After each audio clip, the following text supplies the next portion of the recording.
Bismillah ar-Rahman ar-Rahim, Salaam alaikum, and welcome back to another edition of Muslims Uncensored with me, Robert Carter, and the general election kingmaker, Roshan Saleh. I don't know if that's earned, but I'll give it to you here, seeing as we're in home territory. We're going to obviously speak a lot about the general election results and react to it. There's a lot to get into. But before we do, let's just quickly pass on the subject of the English team entering into the semi-finals of the Euro. I'm sure you've been watching intently. No, not this time.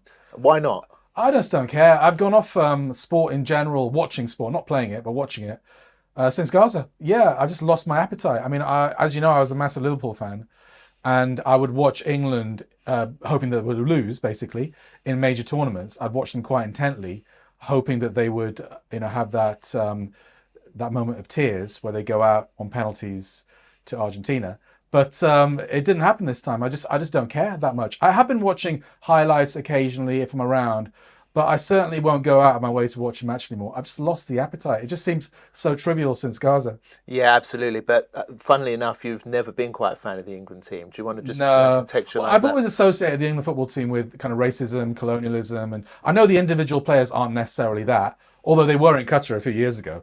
But yeah, when it comes to Muslims, they did the colonialism stuff when they went to Qatar. But it's more about what the team represents and who follows the team. Because obviously, when I see England football fans, I see lots of racists and kind of skinheads and nationalists.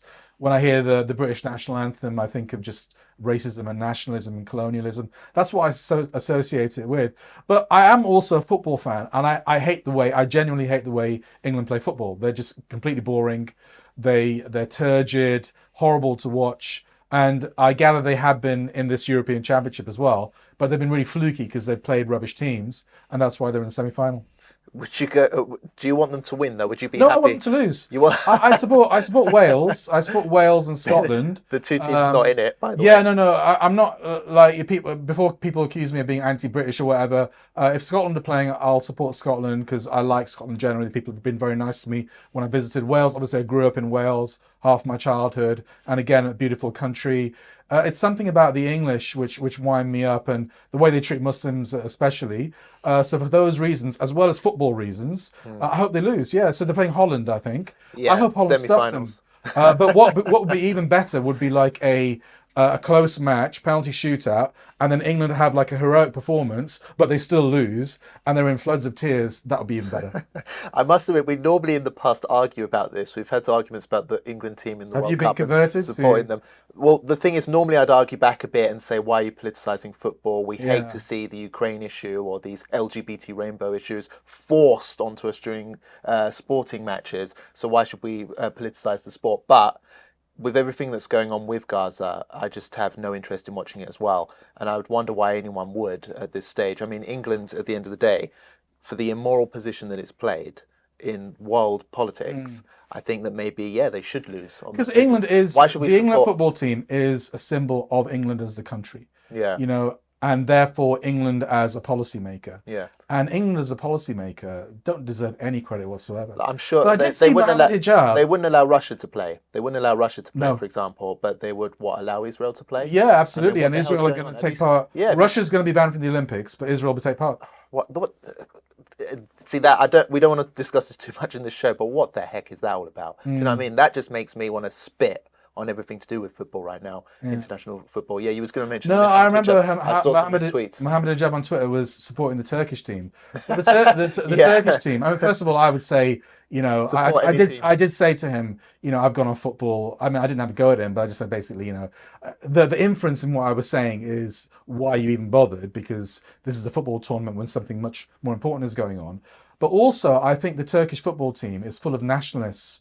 And the nationalists support the team more than the Muslims. Obviously, Turkey is divided between the Muslims and the Kemalists. And I think the Turkish national football team is a symbol of the Kemalists. Oh, really? And they go crazy over it. They go crazy over football. I find it quite disgusting to see. In a way, I think they've gone more crazy over their team reaching the quarterfinals than they did over Gaza.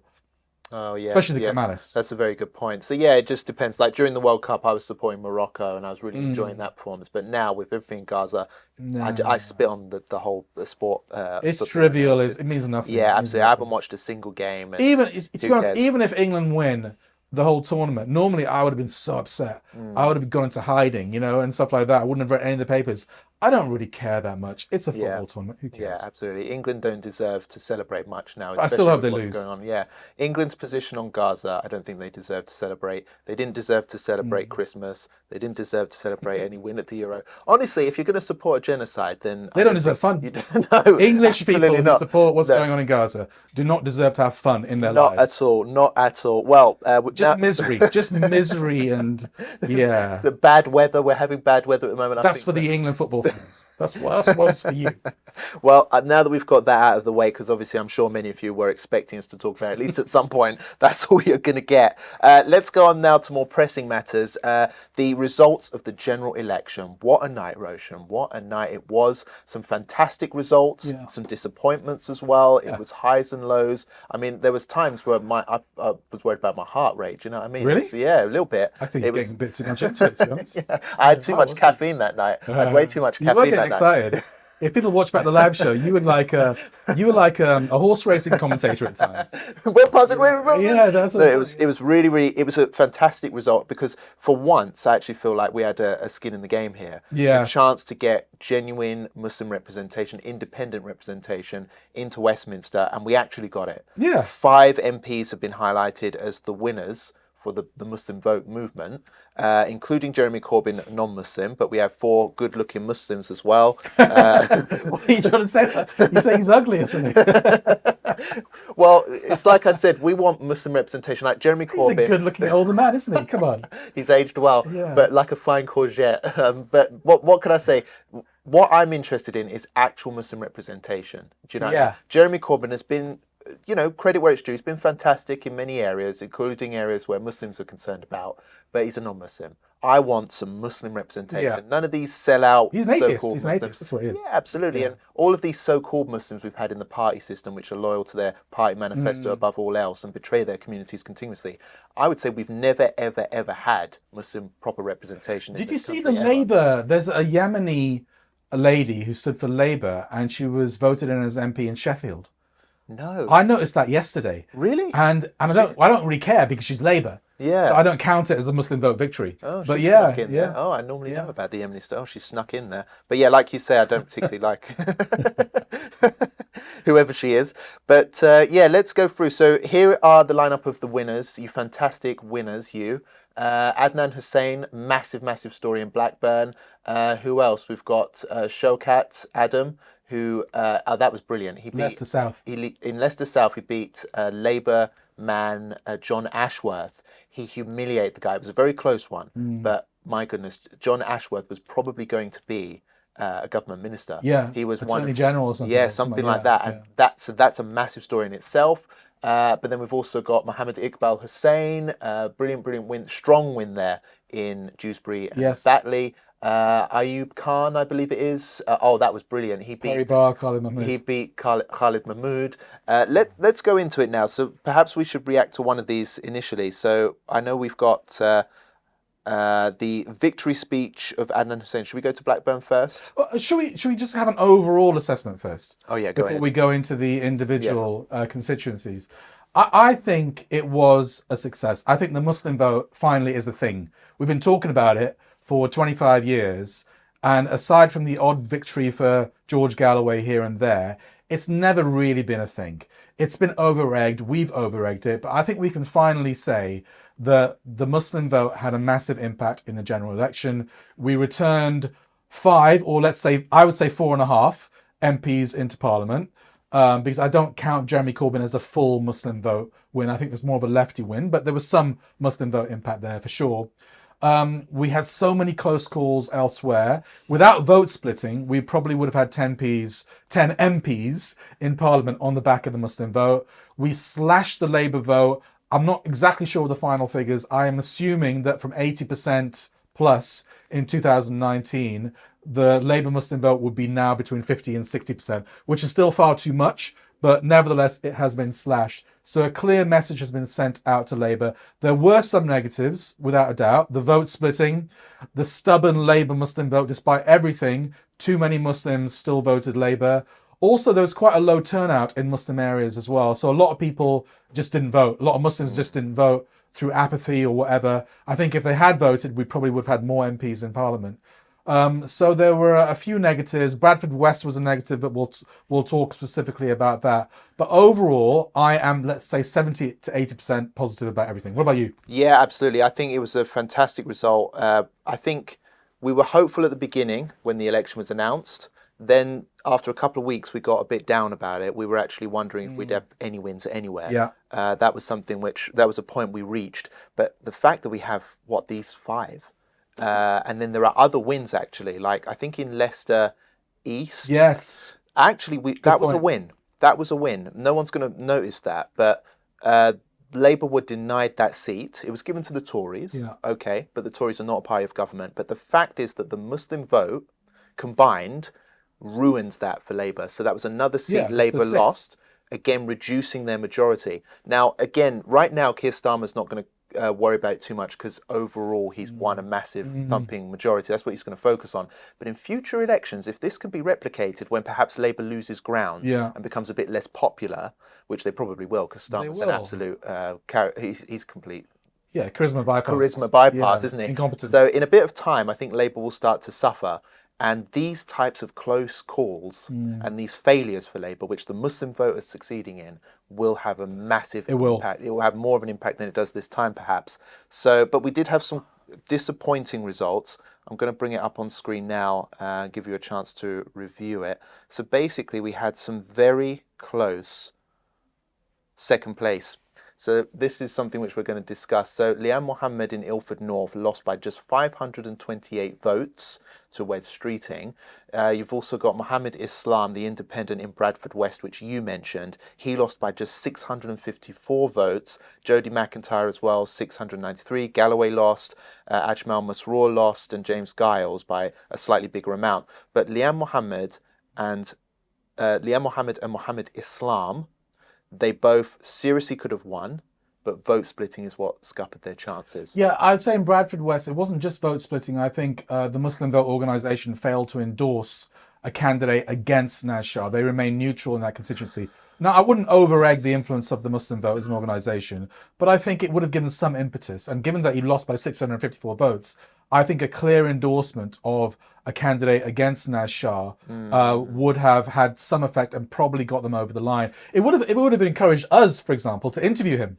So I would like to make an apology to Mohammed Islam. Obviously, we're short on resources and staff. We never interviewed Mohammed Islam. I think if we'd gone up and interviewed the guy, it could have given him a few votes at least. Yeah. So I think the lack of endorsement for the Muslim vote was significant and basically saved Naz Shah.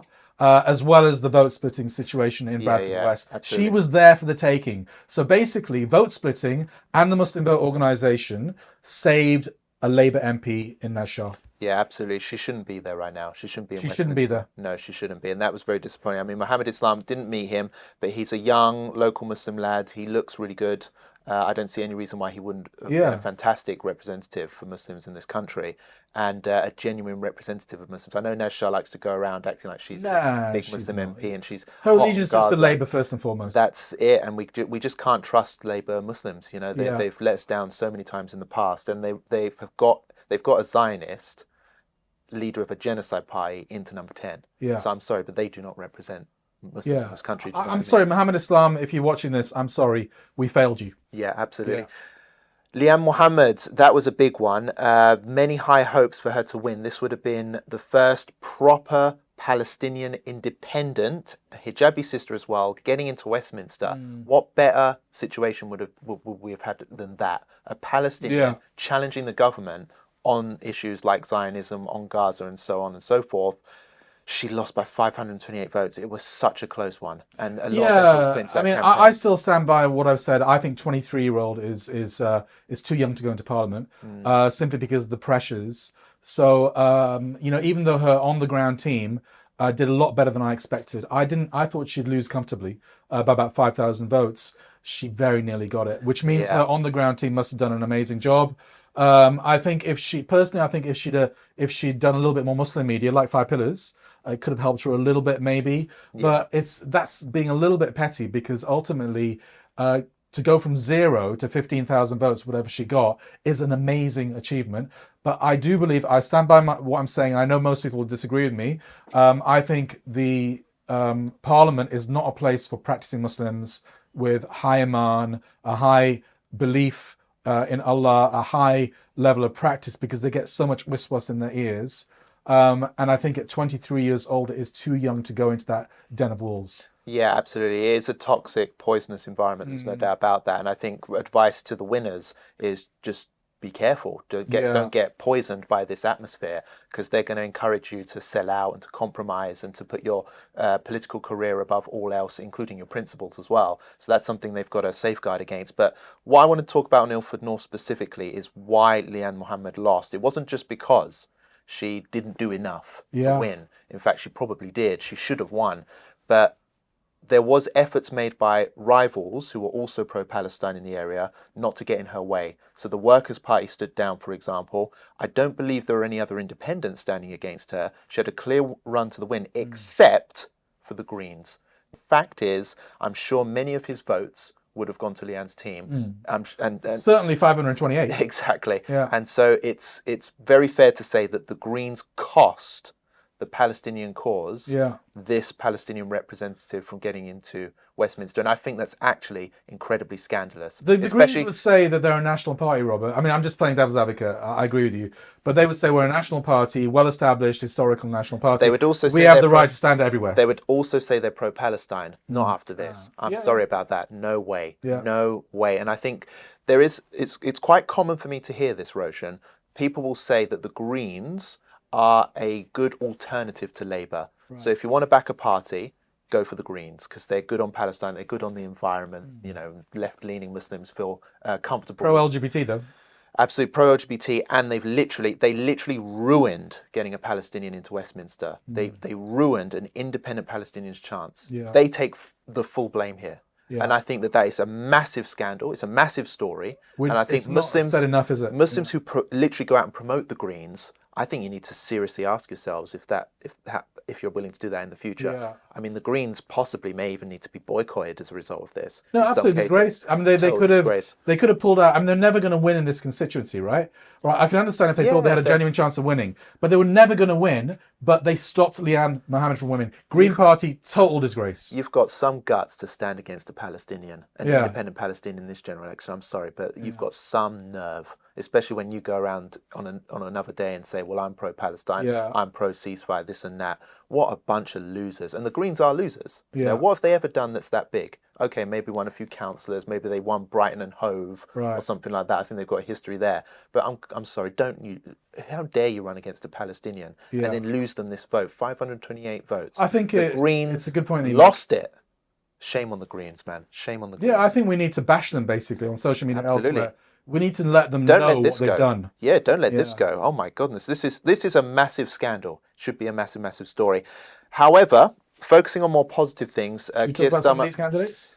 We will do, but what I want to do before we move on is just focus on Keir Starmer, because he was challenged about the Muslim vote. Yeah, he was challenged. So, although he's riding high on his big win across the country, the fact is these five guys really undermined and humiliated Labour in their local area. He was challenged on this. Let's see what his response was, because it wasn't very convincing. Is where there's a high Muslim population, Labour either lost seats or had their vote share slash.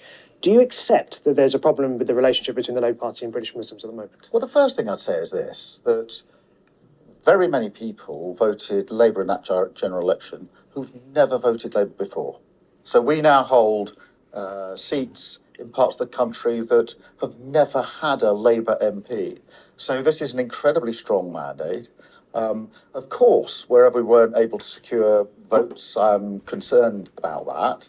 But this is a clear mandate for change, for renewal, for a different way of doing politics and a return of politics to service. The days of self-entitlement and self-interest are over. And I'm really pleased to put a strong team on the pitch, to start our work and to be completing here in Wales my visits to Scotland, to Northern Ireland and Wales, which is about what about the issue resetting with those British Muslims? Trust has clearly broken down there. The election results show that. What are you going to do to try and rebuild it? Well, we've got a strong mandate. Of course, where we didn't secure the votes, we'll address that. But I don't think there's any disputing the strength of the mandate that we have, and that it's a mandate for change, for renewal, and for politics as public service.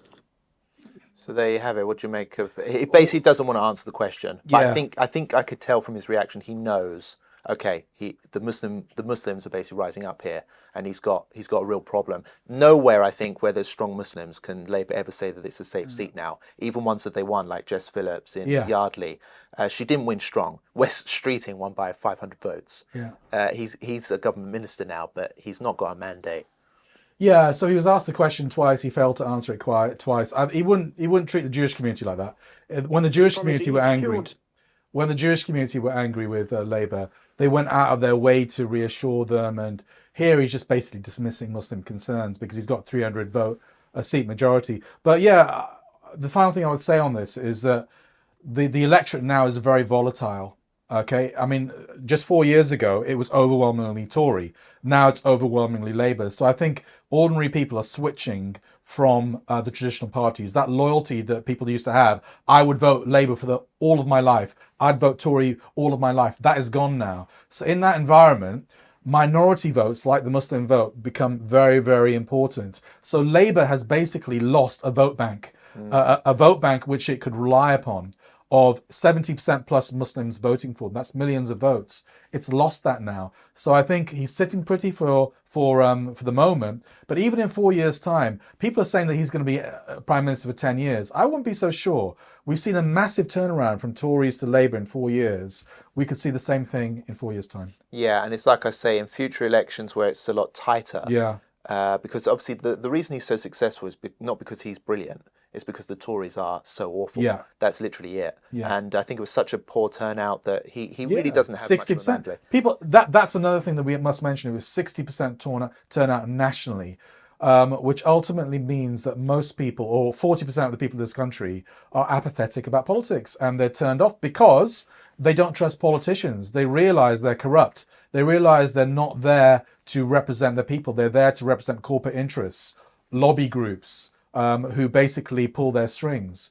Everyone knows that now. We're not stupid now. We don't just have 3 channels, which when I was growing up, we had 3 channels blasting propaganda at us. We didn't have access to other information. Now people are more educated. They have access to different information on social media. They know that these guys are not out there for us. They're in it for themselves. Absolutely. Now, let's start talking about these winners and the hotspot areas. I want to start on this one first. It's over in Birmingham. Can you make that a bit smaller so we can see their faces? Yes, I will. Birmingham, Perry Bar, Ayub Khan. Yeah. He is obviously a major winner because he took down one of the most despicable people, Khalid Mahmood, who Muslims have been very upset for a very long time. Do you want to just quickly explain to us who Khalid Mahmood is? Yeah, so Khalid Mahmood's been an MP there for, 20 years now, and he's right-wing. I think he failed to vote against the Iraq war. He didn't overly support it, but he just took it like a neutral position on it. And then he voted against an investigation into that war. Wow. He supported the Afghan war, Muslims, Muslim country destroyed there. What else did he do? When the Trojan horse affair happened in Birmingham, he amplified that hoax. Basically, that there was an Islamist plot to take over the school, so that he's negatively impacted the education of hundreds or thousands of Muslims in Birmingham. He's linked to Policy Exchange. Policy Exchange was a right-wing think tank, a neocon think tank. Henry Jackson Society as well? I'm not sure about Henry Jackson Society. Maybe he's appeared at some of their events, but Policy Exchange is basically a neocon think tank as well, often bashes Muslims. So he's basically a neocon, like, I don't know if that is the right word, but he's like a right-wing Labour MP that hasn't got the interests of Muslims at heart. He's constantly bashing us. He would say he's bashing Islamists, but he's not. He's bashing the Muslim community. Yeah, I know he said some controversial things about the hijab as well and things like that. So this is a troublesome character, the British Muslims. I've never met a British Muslim that has a kind word to say about him, basically. He's defeated now. And he was bitter about it. He was very bitter about it, Roshan. And he actually named a few organisations, including our very own five pillars Badge of for honour. being the reason why he lost. So let's play out a clip now and see exactly what he said. When do you think, did you ever at any point think that your seat was under threat? Did you only kind of realise when you got to the count? At what point did you kind of consider actually things might not be going so well? Well, I think basically what happened was that I've taken a clear position since 9/11 against some of these groups like Men, Five Pillars, and then lately Muslim Vote. And what they did was use a candidate as in against Jon Ashworth and also in Dewsbury, is to hype this issue up when I'd actually voted for the ceasefire and all of the issues relating to Gaza. So it was just a complete fabricated sort of agenda against me, predominantly because I've stood up to these people and they pumped all the resources they had nationally into Peribar. So you can see over the last week, I think it was getting very serious, and I knew what I was up against. So, but therefore, you continue and try your best. What a loser! What I was referring to an organisation. Loser. Yeah, absolute loser. What a loser. Bitter loser. And I think grapes. what was so funny about it is that it was close. Yeah. Obviously, it's great to win strongly. Yeah. But the fact that it was so close, he obviously Makes assumed... it even sweeter. Yeah, it does. It just lost so close. Oh, my It was the hope that killed him. My parliamentary seat, no. But yeah, hopefully this will be the last of him, because he is a nasty piece of work, I think it's fair to say. I think, like I say, I've struggled to ever meet a Muslim. That's a kind word to say about him. Yeah. And he's done a lot of It was a sweet victory for What Ayub Khan. What do you say about us being named? Badge of honour, great. Let's use it in fundraising material. Do you know what I mean? It's kind of, yeah, brilliant. Well, there are other Proves seats we're as well. effective. There are other seats as well. Jon Ashworth, do you want to Yes. react to that? Because obviously, again, he was someone who was supposed to be a government Yeah, minister. so, he said a lot of controversial things about Bangladesh as well. There was criticism over that. Yeah. I think that was a shock win as well. I wasn't expecting a win in Leicester South. I wasn't expecting Shaukat to win, I must admit, even though I'd interviewed him and he was very, very confident. Thank God I was wrong and he was right. I didn't expect him to win simply because there's a bit of vote splitting going on. I think it might have been the Greens again. But he wasn't overly concerned about that. Others were telling me they were very concerned about it. But I think, how much did he win by? Was it a few thousand or? I think so. I can verify that. Just give me a second. Basically, Jon Ashworth is a Blairite, and he's on the right of the party. And his wife is Emily Olno, who was one of the people that basically undermined Jeremy Corbyn when he was Labour leader, and she worked in Labour's central office. So again, it's a sweet victory. He's taken down somebody who deserved to be taken down. Yeah. And alhamdulillah. Yeah, so Shaukat Adam won by 14,739 votes. Labour's Jon Ashworth came in with 13,760. So, yeah, something like that. It was a good result. Yeah. Both performing well, but he just managed to edge it out. It was a fantastic win. I just think that Jonathan Ashworth, just seeing his face standing there like a total twat on stage right behind the winner, that was brilliant. Absolutely brilliant, satisfying result. One to remember. And that sent the strongest message to Starmer. Watch out. None of your Muslim strong areas are safe seats. Don't even think that anymore. So let's hope to see more defeats in the future. Should we go to Blackburn now? Let's about the last. Let's say that's the last. I mean, I don't have much to say about Dewsbury, apart from, again, apologies to Iqbal Mohammed, who we didn't cover. Dewsbury was really good because he won very strongly. He actually, I think, ran away with it. So the other wins are strong because of who they beat. Yeah. The Batley win, I think, was a strong win simply because he had such a strong, successful campaign. And mashallah, what a beard. What a beard. That gives me so much hope. Yeah, exactly. I mean, I'm ashamed of my little thing here. We're talking about Muslim representation. I mean, that's proper Muslim representation. That's a stereotype. Yeah, that is a stereotype right there. But yeah, mashallah, well done, brothers. You all deserved it. Jeremy Corbyn as well. Is there anything you want to say about Jeremy Corbyn? I think no. Just on Iqbal Mohammed again, apologies to Iqbal. We didn't cover you during the election simply because of lack of staff and resources. Yeah, absolutely. We got that wrong, and we're going to make up for it, inshallah. I tried my best. To get to as many parts of the country as I could. Yeah. But my goodness, that drive to Newcastle really took it out of me. Yeah. To meet Yvonne Ridley. Let's see. So I guess Jeremy. Jeremy. Let's talk about the left in general. Yes. So Jeremy Corbyn has won. Many people are pleased with that, and there's so much to say. Look, everyone knows that watch this show. We have a running joke about sniping at Jeremy Corbyn. I was glad he won. Of course, Yeah. I'm glad he's won because, absolutely. especially he's just taken out Labour. Labour put a lot of resources into taking him out, and it was wonderful to see Jeremy Corbyn win. And obviously, I would have encouraged people to vote for Jeremy Corbyn in that constituency. I voted for Jeremy Corbyn twice. Of course, I'm disappointed at him for his weak leadership, for giving succor to the Zionists and the anti-Semites. Sorry, the pro-Israel lobby while he was Labour leader. But in this particular instance, happy that he won. I don't completely count it as a Muslim vote back win, simply because his constituency is 10% Muslims. So I think it's more of a lefty win. However, I do know that the Muslim Vote Organisation did campaign for him in his constituencies, especially in the last few weeks, quite hard. They invested in his. I think effort. we can take some credit for his win. Yeah, absolutely. I think, Jeremy Corbyn, again, you've got to praise him, credit where it's due for many things that he's done. But I can't get away from the fact that Keir Starmer and his ilk are in power now because ultimately he failed to hold on to Labour's power. He was a weak Labour leader. That's it. So although he's well loved by many Muslims in this country for the right reasons.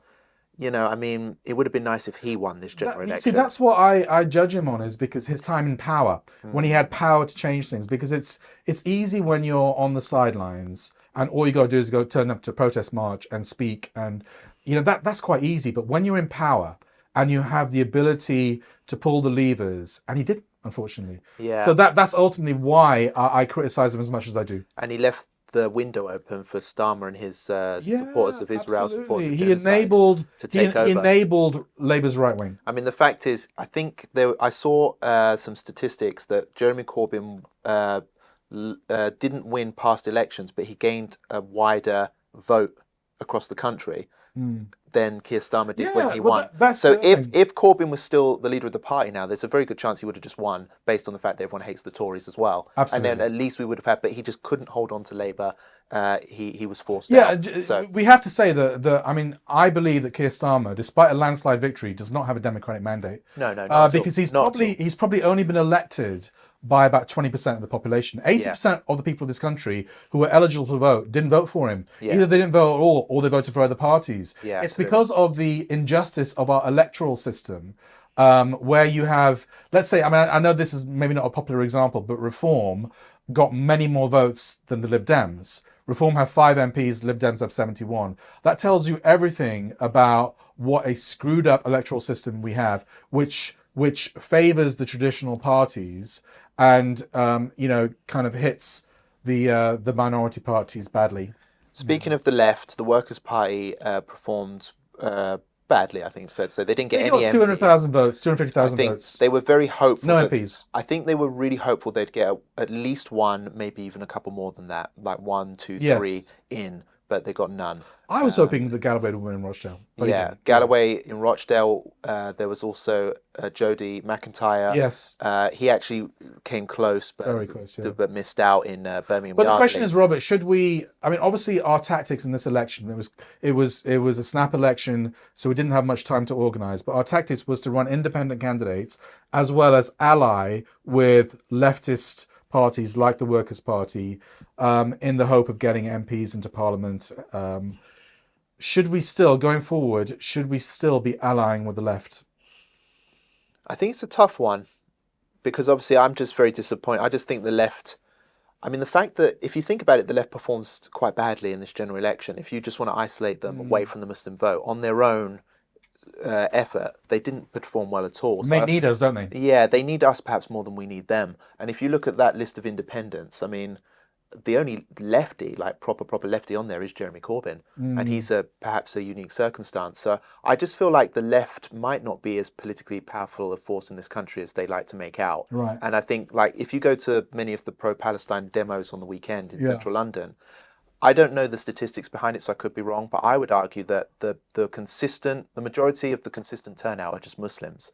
And there's a lot of non-Muslims there as well. Maybe, but I just think it's a Muslim. But I think those 4 MPs. Basically, I think that the pro-Palestine movement in this country right now is a Muslim-led thing. But I think if you speak to many lefties, they'll actually say, no, it's a left-wing issue. It's left-wing led. And I don't think it is. I think the manpower behind it is Muslims. If you look at those 4 MPs on the right, they were all put in because of Muslims, Yeah, not because of lefties, because of absolutely. Muslims. Yeah, yeah, Jeremy absolutely. Corbyn was put in probably because of lefties. So, yeah, I think that ultimately I would prefer going forward to have an independent Muslim community that doesn't rely on anybody, including the left. So, yeah, I'm happy that 4 out of 5 are Muslim independent MPs Yeah. that don't have to answer to a left wing party, even the Workers' Party, because I mean I couldn't be if I was politically orientated, I wouldn't sign up to the Workers' Party simply because they'll have a constitution which goes against Islam to a certain extent, maybe on LGBT issues or certain other issues, even if I might agree with 80% of it. So I don't like putting any Muslim in that position where the party leadership is non-Muslim and will adhere to non-Muslim values to a certain extent. I mean, It's better to be independent. Even the Workers' Party, for example, again, they would describe themselves as the left-wing option in British politics. If you look at the number of candidates they had up there, I think they were majority Muslim. Yeah. Many of them secular, perhaps many of them Muslim socialists or whatever, but they were from a Muslim heritage. So again, it's like, okay, what is the left in this country? Right. It's basically reliant on Muslims. You know, if you take the Muslims out of the UK, Yeah. the left literally collapses into practically an insignificant, useless nothing. Do you think it's really that small? I think that the left is not as big of a thing without Muslims. Do we need them though? Are we as big a thing without them? I mean, what have they got to offer us apart from Jeremy Corbyn?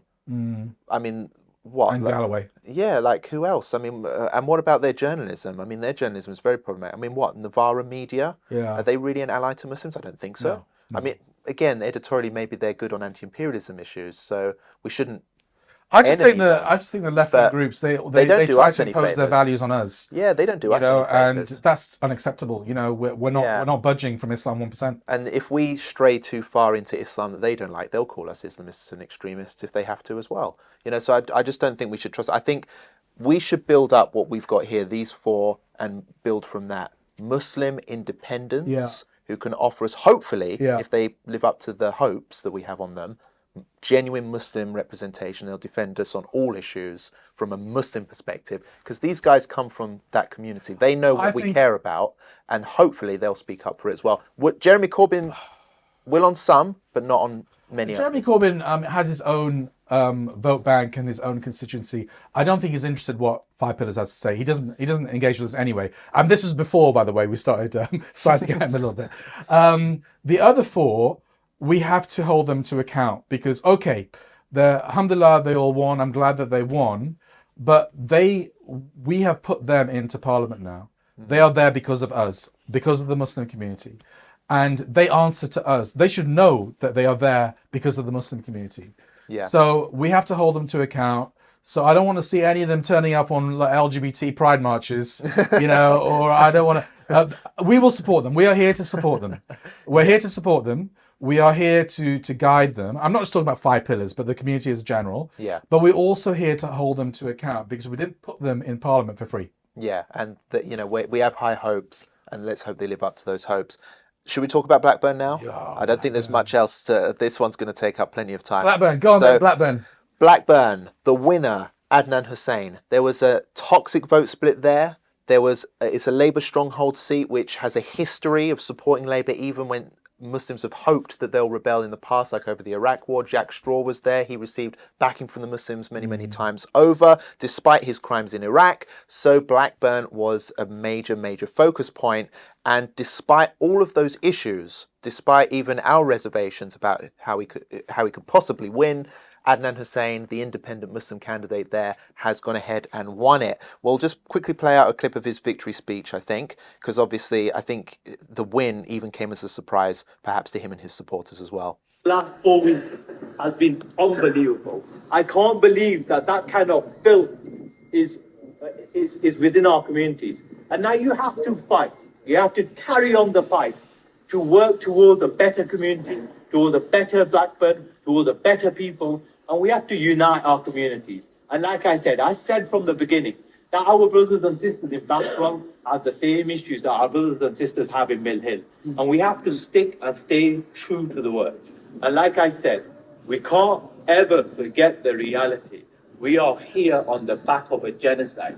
And if that's giving us the opportunity to unite our communities, then we must grasp it, we must take it, we must snatch it with both hands, and we must take that and use it for the betterment of our communities. Our community can never gain momentum, can never move on. It will remain stagnated if our communities are divided, if they're segregated. And with that, I pray that we stay true to our word. Inshallah. And you know what? So there you go. Obviously, he's very pleased with the win, and I think people will remember from our coverage, we went there, we reported on the vote split. I think you and I had reached the conclusion that probably Labour is going to win there. Yes. So this was a surprise to everyone, and Yeah. credit where it's due. That's a fantastic result. Yeah, so credit first and foremost to the people of Birmingham, the Muslims of Birmingham, of Blackburn, sorry. the Muslims of Blackburn, I'll be honest, they've let us down so many times, voting for war criminals again and again and again. It's really been a black mark on British Islam, the way that the Muslims of Birmingham have supported the war criminal Jack Straw again and again and again. I can't express how disgusting that was. How low that was, how un-Islamic that was, quite frankly. But they have returned a pro-Palestine Muslim candidate to Parliament. And in fact, if you take the votes for Craig Murray and Adnan Hussain combined, it will be something like 17,000. So they have voted, the Muslims of Blackburn, by and large, have voted for pro-Palestine candidates, whereas Labour only got 10,000 votes. Alhamdulillah, alhamdulillah, credit to the people and the Muslims of Blackburn. It was a shock victory. I was convinced that Labour would win by about 5,000 votes at least. And that was based on conversations with both Adnan's camp and Craig's camp. I believe that they even thought that. And I think it was a shock victory for them. I think that the big story that no one is talking about is the collapse in the Labour vote in Blackburn. Labour, I'm sure, were expecting at least 18,000, 17,000. They got 10,000. And that is why Adnan Hussain squeaked it by the skin of his teeth. Now, there's quite a lot to say. I'll try and say it as succinctly as possible. So we took a position that there was a vote split there. We shouldn't get involved in the vote split, but we should just pressure both candidates to unify so that they had a better chance of voting and beating Labour. And I believe even now, with the result, irrespective of the result, that was the right policy. Now you can say to me that I mean, there was so much vote splitting going on around the country. Adnan Hussain was the only Muslim candidate who managed to beat Labour in a vote split situation. So that was the exception. It was unprecedented. But it was still, on principle, I believe we did the right thing in pressurizing both camps to toss a coin, whatever, to eradicate that vote split so that Labour could have been beaten. In the end, Adnan won by the skin of his teeth. But both Craig Murray and Adnan decided to walk a tightrope. And I think even now, irrespective of the result, I maintain that was the wrong thing to do. On principle, they should not have walked that tightrope. It was an irresponsible thing for both of them to walk that tightrope because they put the result in jeopardy. If one of them had stood down, it would have been a slam dunk easy. Yeah. Now, having said that, I think what Adnan's camp told us, was broadly correct. Craig Murray could not have won that seat. And that has been proved by the fact that he got 3,500 votes less than Adnan. Yeah. So it was actually Adnan. He might not have been the better candidate. I'll leave that to others to decide. But in terms of popularity on the ground, he was telling us the truth. And Craig Murray's camp were not telling us the truth, or they were misled for whatever reason. So actually, if one of them should have stood down during the election, it should have been Craig, simply because he had less support. But in my book, they both split the vote, and they shouldn't get off scot-free for doing that, because it was the wrong thing to do. But by the will of Allah, Adnan squeaked home. Yeah, absolutely. So credit where it's due. I think now that Adnan's won, it's important to give him that and to praise him for that. And I think, again, with hindsight... Can I say one thing before I forget? And it's really important. Yeah, go ahead. Yeah, I'm sorry, Robert, but I actually advised, and this is my kind of mea culpa, it's my admission. I actually advised Adnan and his camp not to stand because they would be humiliated. Because because Labour would get in. So I got that wrong. I said it for I'm not even sure if I should apologise, because I said it for genuine reasons, for obvious reasons, because we were all shocked by the collapse in the Labour vote. But I did advise both Adnan personally not to stand because he would be humiliated, but he wasn't humiliated. So I got that completely wrong. I also said to Craig Murray that I didn't see him having any chance of winning, even if he became the winning vote splitter, if he became the guy that, if Adnan stepped down. I told him I didn't believe he had what it took to win, simply because I feel like he'd lost the Muslim dressing room in Blackburn.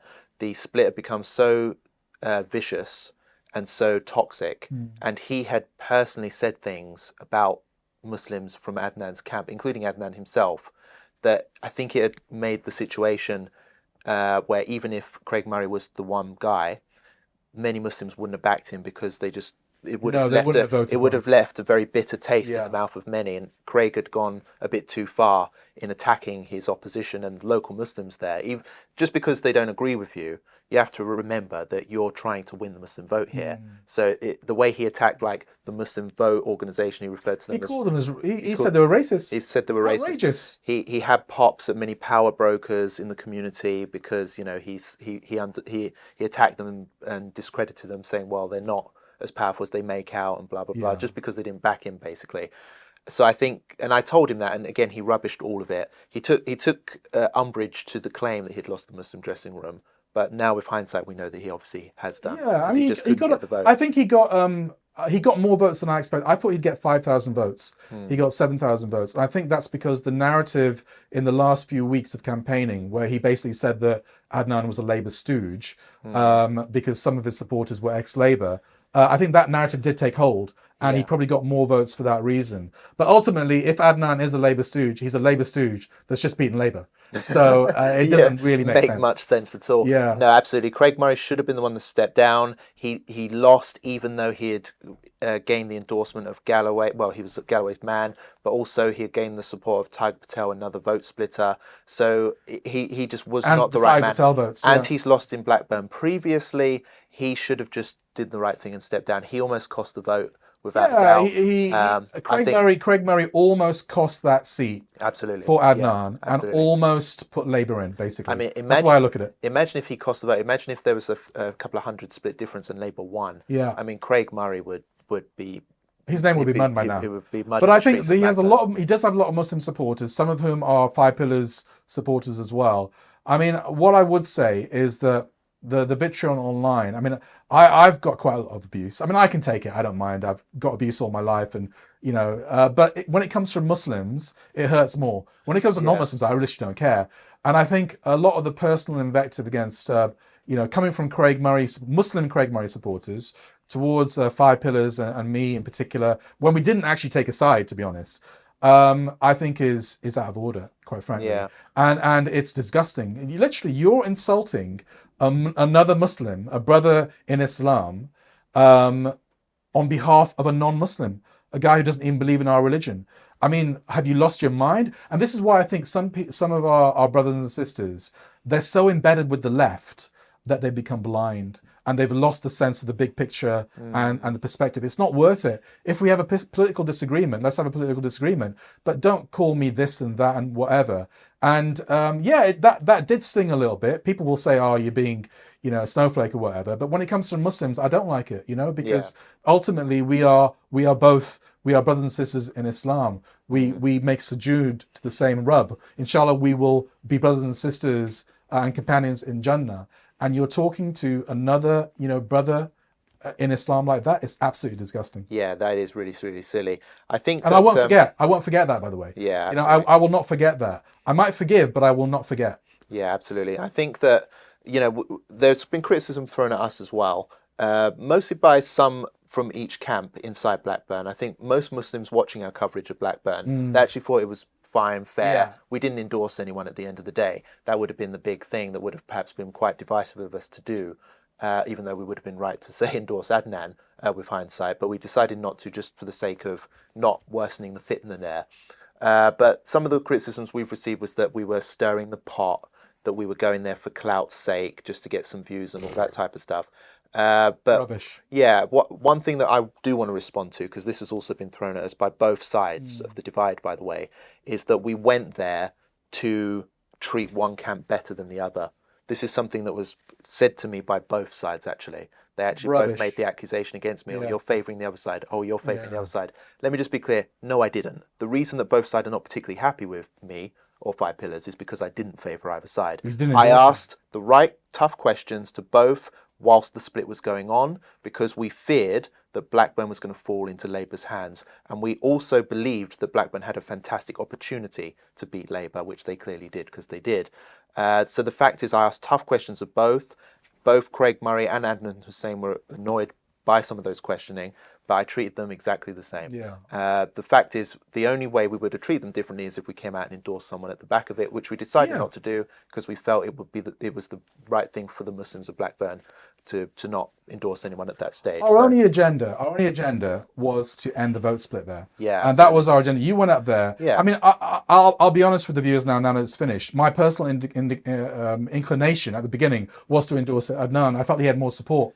Yeah. Not because he was a better candidate, but I felt he just had more support, and he was the only one who could win, which actually proved to be correct. Yeah. However, when you went up there and we engaged with both camps, we actually changed our minds, and we felt the situation isn't clear on the ground.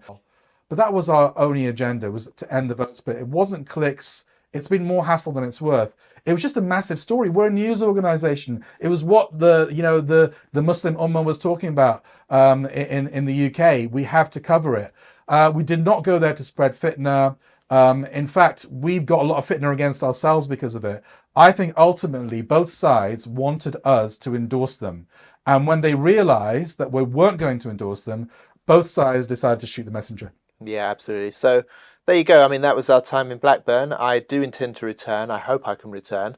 I hope I'll be warmly welcomed. So anyway, we're going to reach out to the winner. I mean, I personally hope that Craig Murray goes back to Edinburgh now and doesn't come back to Blackburn and stand again. Yeah. Adnan Hussain, I'm not sure if we're in his best books because I think both sides dislike us. Yeah. But we are going to reach out to him, and inshallah, we are going to hopefully, inshallah, work together. Yeah, I think so. I mean, at the end of the day, we are all Muslims here now, Yeah. and we should have differences which we can put to a side. We've kept a lot of things private, by the way. I know we've spoken quite openly here, but there's a lot of things. Oh yeah, there's a lot of stuff private. Brothers and sisters, so much has happened privately, which we're taking the classy decision not to divulge to the public for many reasons. So But we could say a lot more. Yeah, absolutely. Yeah. So, but we're not. So again, if you want to accuse us of stirring the pot, oh boy, we could have stirred it hard. Oh man, there were some big stories coming out of that, but we decided not to. One particular story. You know what we're talking about. Yeah, which one of the candidates know exactly what we mean. That would have been a wicked story, Yeah. but we've kept it calm because again, we're trying to do what's best here for our community. You know, we make mistakes sometimes, Roshan, but at the end of the day, our intentions are good. Do you think we made a mistake in Blackburn?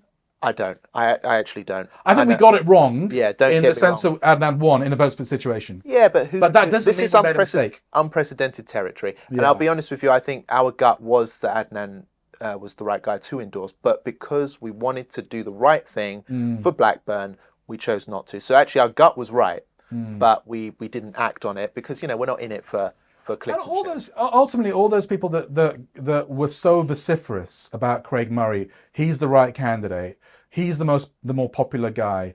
They were wrong. They were simply, but they can't admit they were wrong. I mean, the numbers tell you got it wrong. And I think a lot of the Craig Murray support was coming from outside of Blackburn. And he has a huge social media following, which he can weaponize. And he did weaponize, or his supporters weaponized against us. But ultimately, they don't have a vote in Blackburn. Yeah. And do you know what? Can I say about Adnan as well? I think actually he has shown a great deal of character in the fact that he did go to the end. Now with hindsight, we know that was the right thing to do. But he was attacked quite a lot during the campaign. Do you think that was? Do you think that? I think he made a mistake by going to the end. I mean, obviously, with hindsight, the fact that he won, it's obvious that in terms of him becoming an MP, it was the right decision. But on principle, it was the wrong decision.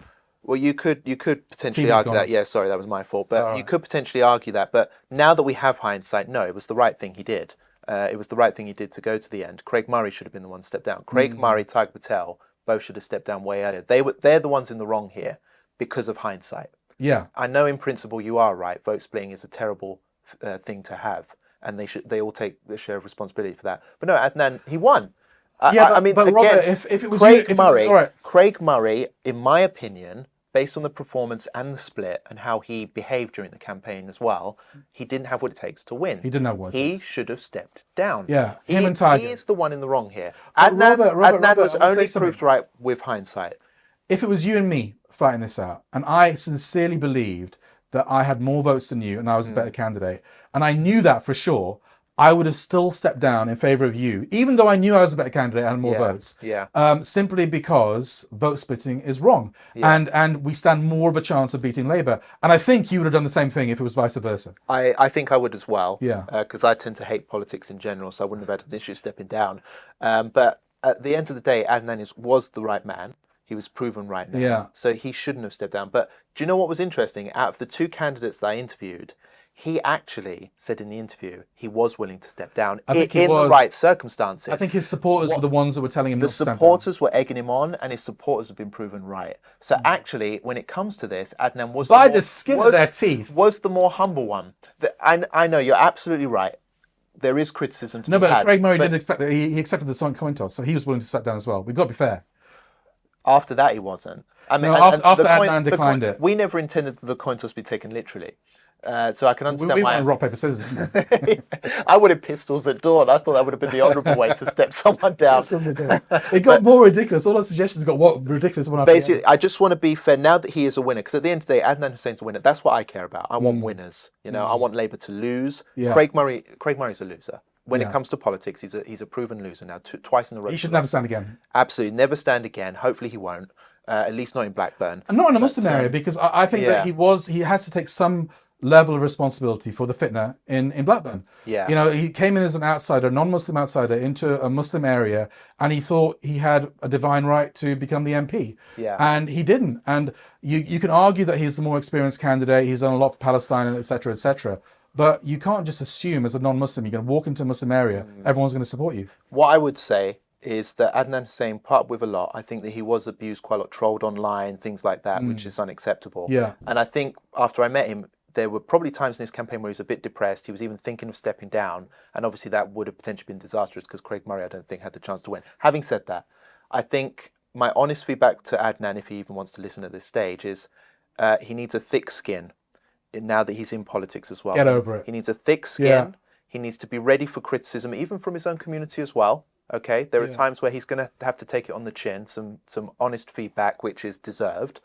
You need a thick skin, and you need to be ready, because if you think that our coverage was tough on you, and you didn't appreciate that, get worse. Wait for GB Not from News. us, but others. Wait for GB News. They're already on top of it, accusing him of being some kind of... I saw some footage where they were having a go at him because his supporters cheered Allahu Akbar or Free Palestine, whatever. So they're already on top of him.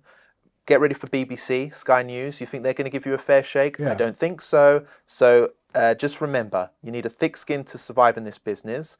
You need to be able to take on criticism from your own community as well as criticism from outside of it. And get ready, boy, because they're going to come for you. And you might actually find that 5 Pillars is the only platform that gives you a fair shake. Right. Then all these other we're willing to give platforms. all these guys a fair shake. But obviously, if they step out of line, they're going to be called to account. Absolutely.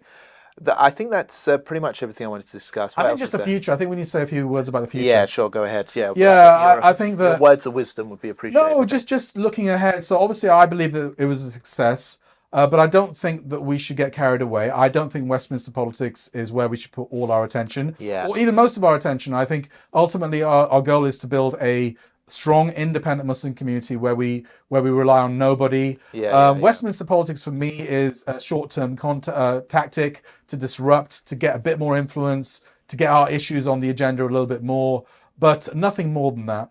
I would say going forward, looking at the Muslim vote, I think there's going to be, we have to think, is this sustainable? Because if the Gaza issue goes away, is it sustainable? We've got to look at the vote splitting issue. And I think we have to find a mechanism by which we select candidates better and well in advance as well, so no one can vote split. Do you know what worries me, Roshan, as well, talking about the Muslim vote? Do you foresee the possibility that some Muslim groups might encourage us to go back to Labour in the future? Yeah, this is what I want to say. This is what worries me, because again, with the Gaza issue, if it fades out, temptation is to go to the power brokers and try and leverage. This is the thing that I'm worried about. and it will be a big debate in the Muslim community. Some people will think we should leverage the results from this election to exact concessions from Labour, with the promise to Labour that we will go back to you at some point if you play ball with us. And I think that I would be against that, especially at this moment. I think if people in the Muslim community try to do that, they cannot carry the community with them, because the feeling at the moment is so anti-Labour that myself, I want to use this as an opportunity to break free of Labour completely.